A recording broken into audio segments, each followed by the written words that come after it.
एक अपूर्व समारोह राज्याभिषेक क्यों किया?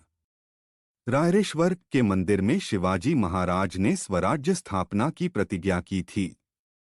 स्वराज्य स्थापना के कार्य में उन पर कितने ही संकट आए, लेकिन उनमें से शिवाजी महाराज बड़े शौर्य और चतुराई से निकल आए। बाजी प्रभु मुरारबाजी, तानाजी आदि वीरों ने स्वराज्य के लिए लड़ते लड़ते अपने प्राण गंवाए। अंत में स्वराज्य का निर्माण हुआ। शत्रुओं पर धाक जम गई।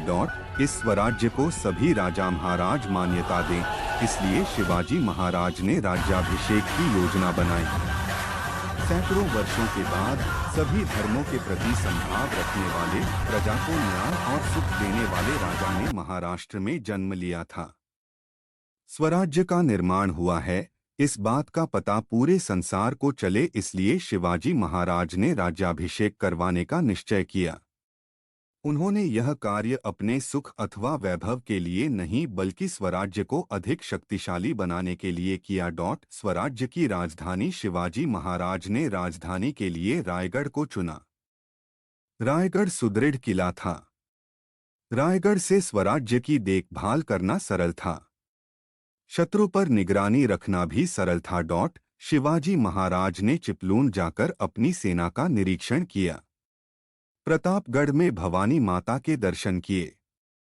बड़े भक्तिभाव से उन्हें सोने का छत्र अर्पित किया। राज्याभिषेक की तैयारी। राज्याभिषेक के लिए शिवाजी महाराज ने सोने का सिंहासन बनवाया। उसमें बहुमूल्य रत्न जड़वाए। उस पर शुभ्र छत्र लगवाया। राजारजवाड़े, विद्वान ब्राह्मण, दरबार के सरदार और कारीगर आदि को निमंत्रण भेजे गए। राज्याभिषेक का पौरोहित्य करने के लिए काशी से गागा भट्ट आए। गागा भट्ट का परिवार मूलतः पैठण का था, परंतु वे काशी में स्थायी रूप से रहने लगे थे। वे महान पंडित थे। काशी में उनकी बड़ी प्रतिष्ठा थी।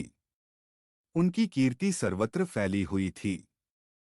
शिवाजी महाराज ने राज्याभिषेक की तैयारी यथाशक्ति पूरी की। सप्तगंगा और समुद्र का जल लाने के लिए आदमी भेजे गए। रायगढ़ में लगभग 50,000 आदमी एकत्र हुए। उनके लिए जगह जगह तंबू, डेरे और रावड़ियों की भीड़ सी लग गई थी। राज्याभिषेक समारोह। राज्याभिषेक का दिन बड़ा मंगलमय था। बाजे बजने लगे, चारण गाने लगे, चारों ओर खुशियां छा गईं।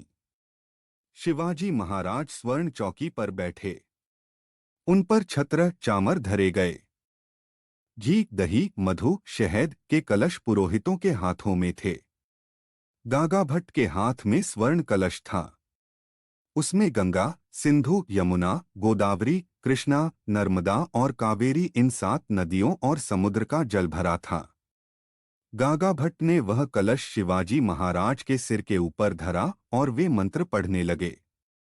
कलश के 100 छिद्रों द्वारा शिवाजी महाराज पर जल का अभिषेक हुआ। फिर शिवाजी महाराज उठे और उन्होंने जिजामाता के चरण स्पर्श किए। मान साहेब ने शिवाजी महाराज को गले लगाया। उनकी आंखों से खुशी के आंसू बहने लगे। 30 वर्षों तक उन्होंने जो कष्ट उठाए वे आज सफल हुए। शिवबा के जन्म से पूर्व मां ने जो सपना देखा वह आज साकार हुआ था। मां के नेत्रों से आनंदाश्रु झरने लगे। शिवाजी महाराज का भी हृदय उमड़ पड़ा। धन्य मां साहेब, धन्य शिवाजी महाराज। मां साहेब से भेंट करने के पश्चात शिवाजी महाराज सिंहासन पर बैठे। उनके पास महारानी सोयराबाई और युवराज संभाजी राजे बैठे। उनके दोनों ओर अष्टप्रधान खड़े हुए।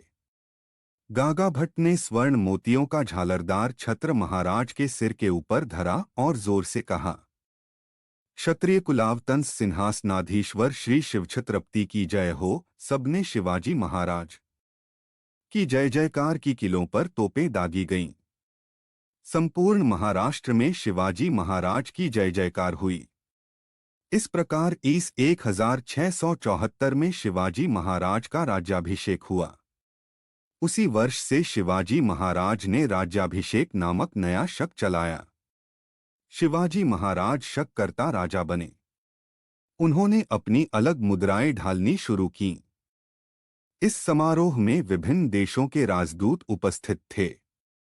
अंग्रेजों ने ऑक्जिडेन नाम का अपना राजदूत शिवाजी महाराज को नजराना देने के लिए भेजा था। इस समारोह को देखने के लिए दूर दूर से लोग इकट्ठे हुए थे। शिवाजी महाराज के राज्याभिषेक का समाचार सारे विश्व में फैल गया। उनकी कीर्ति का चारों ओर प्रसार हुआ।